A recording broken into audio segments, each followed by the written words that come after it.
I got this ceramic pot as a gift, and it's really cute, but I can't figure out what it's for.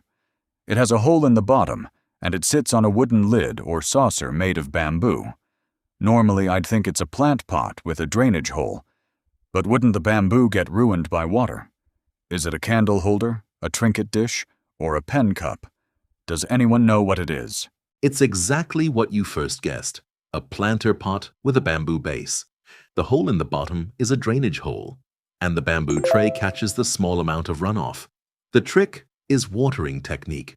With this style of planter, you're not meant to flood the soil. You water lightly and gradually, so only a minimal amount of moisture drains through, well within what the bamboo base can handle without warping or rotting.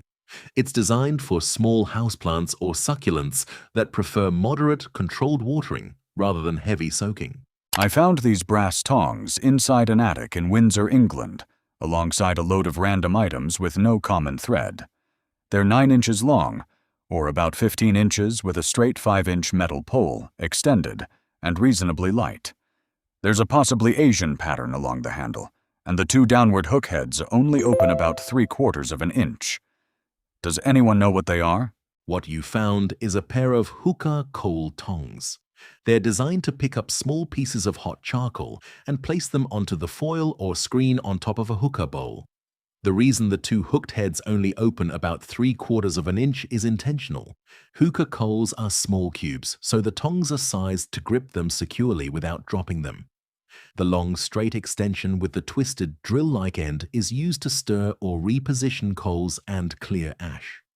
The decorative patterning is typical of Middle Eastern and South Asian hookah accessories. My father found this while mowing today. He lives in a rural area in the south. It's a lightweight off-white plastic object, slightly larger than a golf ball, with a speaker, a battery, and a small metal pin on top that connects to a circuit board inside. We can see it has a speaker, but we're baffled as to what it is and how it got by the power pole. Googling the numbers on the board returned nothing. Does anyone know what it is?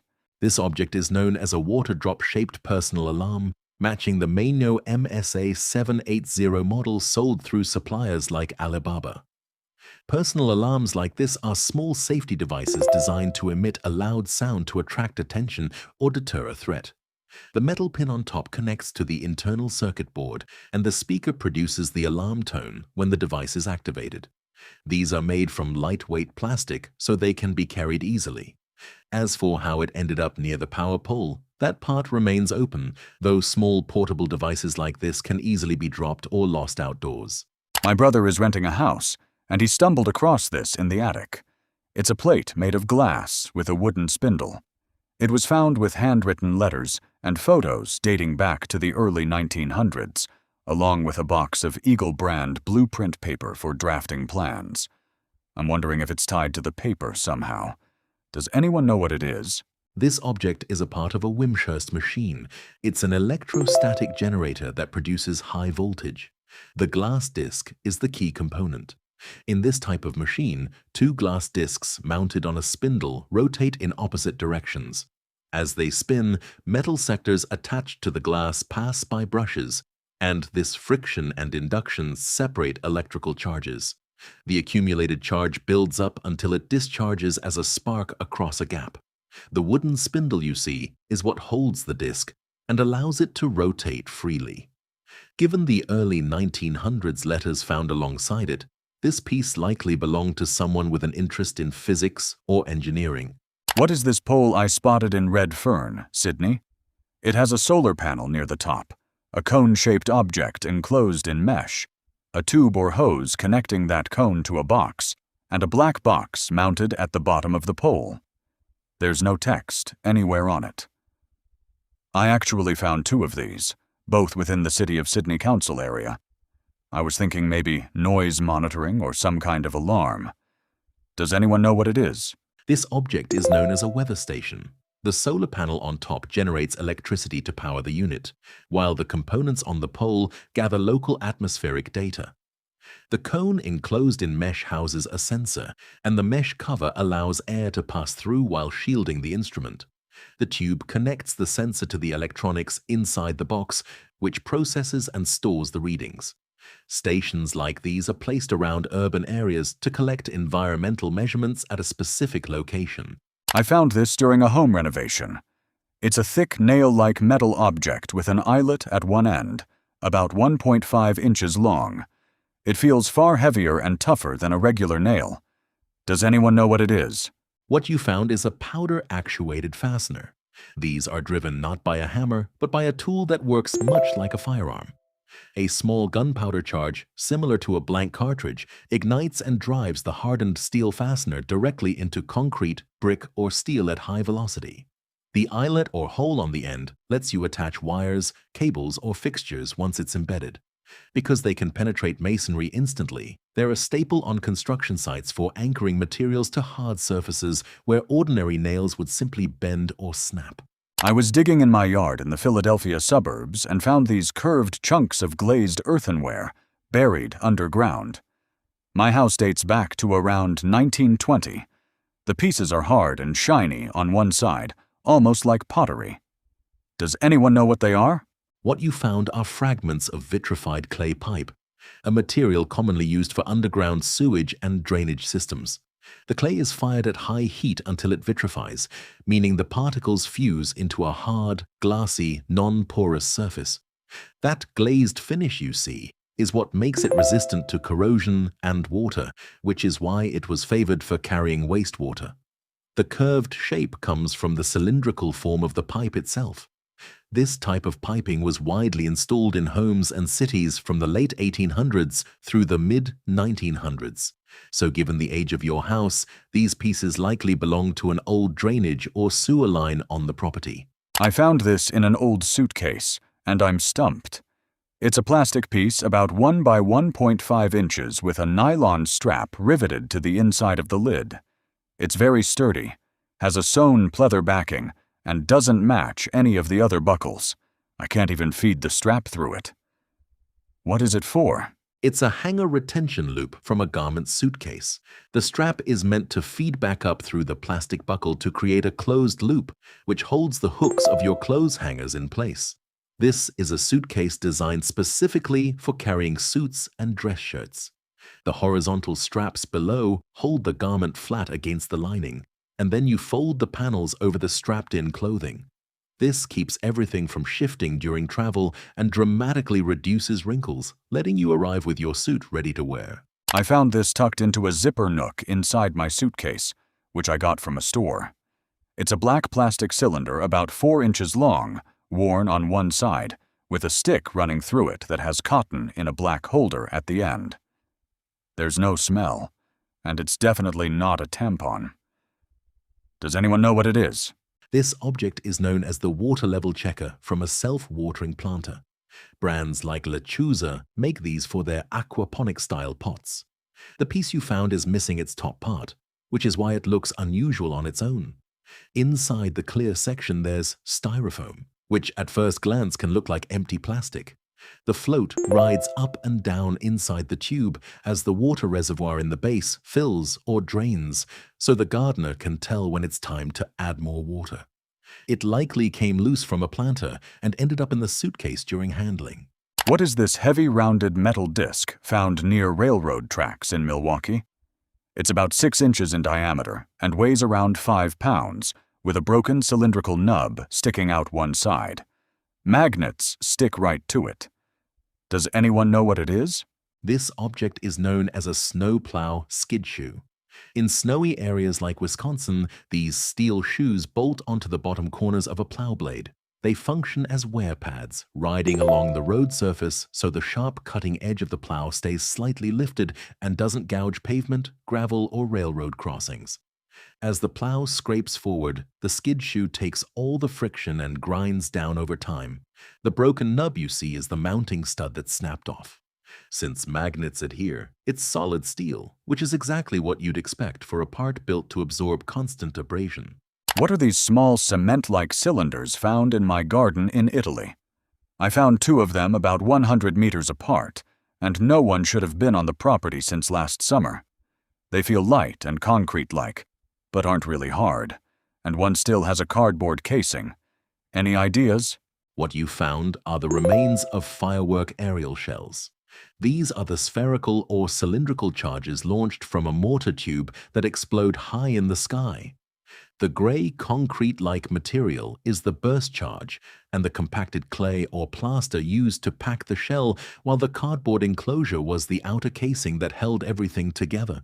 When the shell detonates overhead, it scatters the stars, and these heavier fragments fall back to Earth, sometimes landing far from the launch site.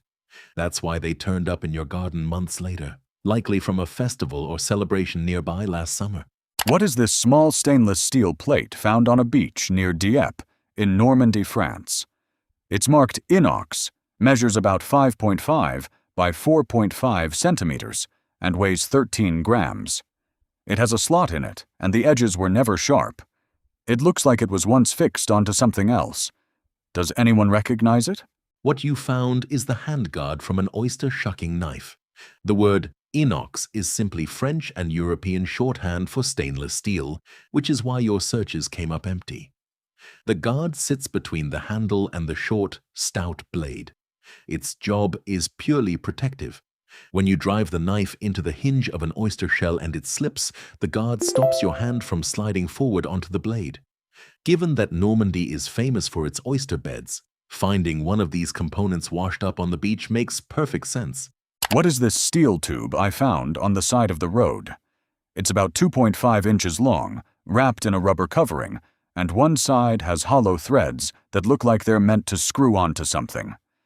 Does anyone know what it is? It's a brake caliper guide bolt, also called a slide pin. This part is essential to how a disc brake system works on your car. The caliper holds the brake pads, and these bolts allow the caliper to slide back and forth freely along its bracket.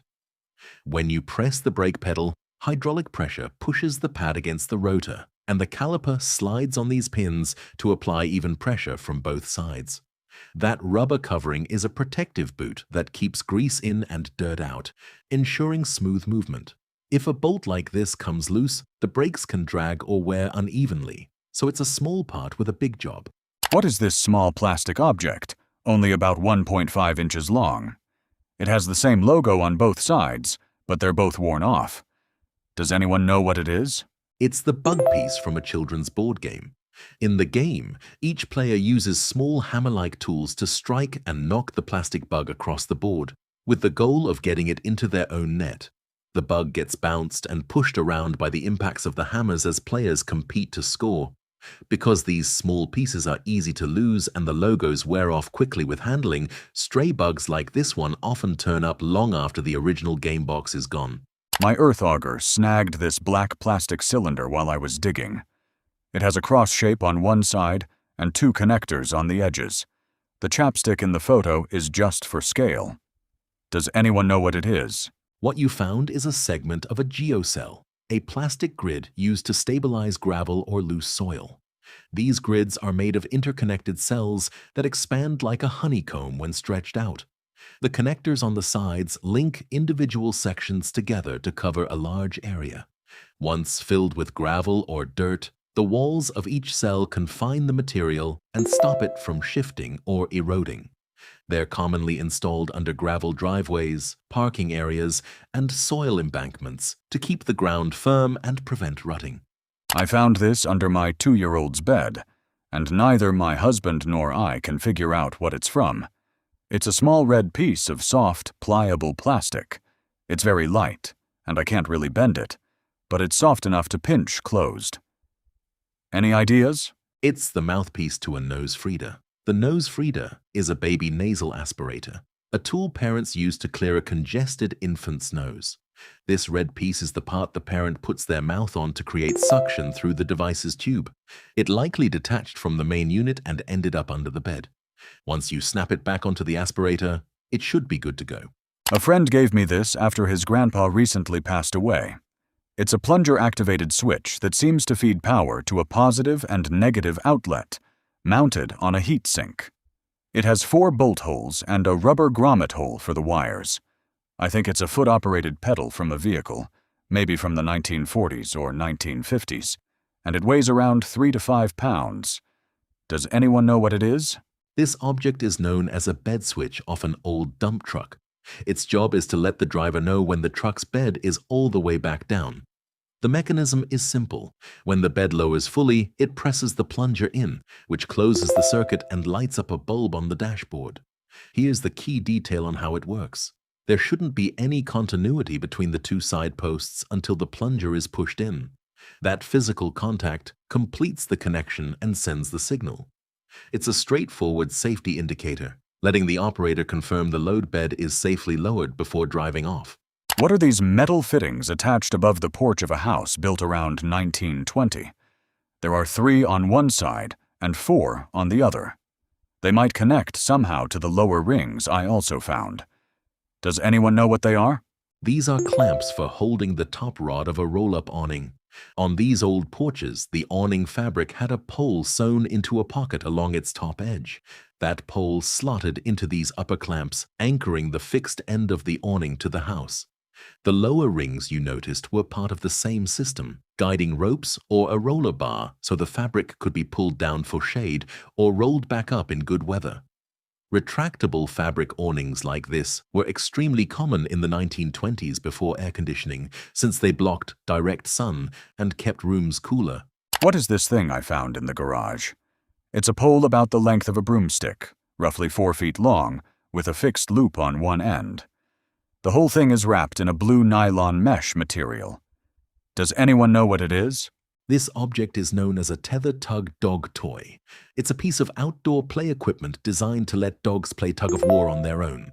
The pole anchors in place, and a rope or toy attaches to the loop on the end.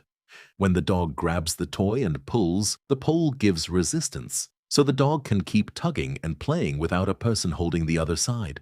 The nylon mesh covering wraps the pole to protect it and add durability. It's a popular way to give energetic dogs exercise in the backyard. I found these in the console of my new pontoon boat. They're black bungee cords that connect to each other with snap fasteners, one male and one female, so they clearly snap together. They were sealed in a plastic bag near the battery connection spot. What are they for? These are support cords for your pontoon's bimini top, the folding canopy that provides shade. A Smokercraft video confirmed the answer. When the bimini is raised, these elastic cords snap together across the middle of the frame to provide extra tension and support. This keeps the canopy fabric taut and stable in the center, and the stretchy bungee design also makes the whole top easier to raise and lower. Sealing them in a bag near the battery area is just how the factory ships the accessories with a new boat. What is this heavy metal ball I picked up at a yard sale in the Midwest? It's a little over 2 inches wide, the surface is pitted and rough, and it's definitely ferrous, probably iron. Does anyone know what it is? What you found is a mill ball, also called a grinding ball. These are the working component inside a ball mill, a rotating drum used across mining, cement, and ceramics industries. Here's how it works. Raw material like ore or rock is loaded into a cylinder along with dozens of these iron balls. As the drum rotates, the balls tumble and crash down, crushing the material through impact and friction until it's reduced to a fine powder. The pitting you see comes from years of grinding against hard minerals. A single mill can hold thousands of these, and they slowly wear down until they need replacing, which is likely how this one ended up loose. Our plumber found this white plastic thing with screws lodged deep in the toilet sewage line of our apartment. It was so far back he couldn't reach it, and has to come back with a hydrojet to remove it. What is it? This object is known as a centering guide for a sewer inspection camera. Plumbers push a camera on a flexible cable through pipes to spot clogs and cracks. To keep the lens positioned in the middle of the pipe for a clear view, they attach one of these self-expanding guides around the camera head. Here's the catch. The guide springs outward to grip the pipe walls, but that same design means once it detaches inside a line, it wedges itself in place and refuses to slide back out. That's exactly what happened here. Unfortunately, as the plumber noted, it's often easier to cut the pipe apart than to fight one of these free. I found this small plastic thing stuck to the inside of the windshield of my rental car. It's about 3 by 4 inches and looks like it's held on with double-sided tape. There's a green sticker on it too. Does anyone know what it is? It's a rental company's toll transponder holder. If you opt into the toll payment program when you rent the car, the transponder inside this box handles the electronic tolling for you. The box works on a simple mechanism. It opens up on a hinge to activate the transponder. When closed, the box acts as a Faraday cage, meaning its conductive shell blocks the radio signals so the transponder can't communicate with the overhead toll antennas. When you open it, the signals pass through freely and the antenna can read your tag as you drive through. This lets the rental company enable or disable tolling without swapping any hardware. What is this warhammer or axe-looking thing? The handle is roughly 80 centimeters long, and it has Budapest 1938 engraved into only the head. Does anyone know what it is? What you found is a fokos. It's a traditional Hungarian folk weapon, and its height is a giveaway because the head is designed to be used like the handle of a walking stick. These have been around for hundreds of years and come in different variations. Some feature a hammerhead like yours, while others have a spike. Beyond their use as tools and weapons, the fokos is deeply woven into Hungarian culture. A lot of their handling is still codified in Hungarian folk dancing, where dancers incorporate the axe into their movements to this day. I found this under a bed while cleaning. It's light green, feels like some kind of electronic device, and only weighs about 6 to 8 ounces. It's pretty light, and I have no idea what it does. Does anyone know what it is? It's an electric matcha whisk. This is a small handheld gadget designed to mix matcha green tea powder with water. Instead of stirring by hand, you turn it on and the attachment spins quickly to blend the powder into a smooth, frothy drink. The lightweight body and battery-powered design make it easy to hold while it does the work for you. These have become popular as a faster alternative to manual whisking, which is why you'll often find them tucked away in kitchen drawers, or in this case, under a bed. I received these 3D printed objects at an anime con. They're small discs with detailed markings, but I don't recognize the design. Does anyone know what they are? These are a Sabbak credit set from Star Wars. Sabbak is the fictional card game featured in the Han Solo storylines, famously the game where Han won the Millennium Falcon from Lando Calrissian. These chips represent the galactic credits used for betting. Fans commonly 3D print sets like this to play tabletop versions of the game at home or at conventions. Since they're custom fan-made props rather than official merchandise, each printed set is essentially unique to whoever designed the file. What are these tiny balls that suddenly appeared inside my glass door? They look like small seeds, or maybe even eggs. This is a sealed panel with an internal adjustable screen, so I have no idea how they got in there. Does anyone know what they are? What you found is a collection of desiccant beads that have come loose. These beads are usually made of silica gel, and they work by pulling moisture out of the air through a process called adsorption, where water molecules stick to the porous surface of each bead. Sealed panels and insulated glass units often contain them inside the spacer bar around the edges to prevent fogging between the panes. When that internal seal or spacer breaks down, the beads spill out into the cavity. Seeing them loose is usually a sign the seal has failed and moisture is starting to get in. I found these while reorganizing our closets. There are 5 aluminium profiles with a strong magnet at one end, and the other end is hollow. Along with them are 5 plain thin metal plates that are magnetic, but have no sticky side. Does anyone know what they are? What you found is a set of magnetic vases. The way they work is simple but clever. You place the flat metal plates underneath a tablecloth or table runner, hiding them from view. Then you set the slim aluminium tubes on top of the fabric. The strong magnet at the base of each tube pulls toward the hidden plate beneath the cloth, locking the vase firmly in place. To an observer, the thin vases appear to be standing upright on their own, as if by magic. The hollow top end holds a single flower stem or a small bud, creating a floating decorative display. What is this tall structure I found at my local community park? It stands about 15 feet tall, and I couldn't see any openings on it. It doesn't seem like it's for bees. Maybe it's for birds or bats. Does anyone know what it is? This object is known as a chimney swift tower. It's a structure built specifically to provide nesting and roosting space for chimney swifts, a type of bird. The tower functions much like a chimney, giving the swifts a tall, enclosed vertical space they can enter from the top. People build these towers, sometimes as personal projects, to offer the birds a dedicated place to nest. So while it may look mysterious from the outside, it's really just purpose-built bird habitat. Which of these items surprised you the most? Let us know in the comments. For more unknown items, check out the other videos on our channel. Hit like and subscribe.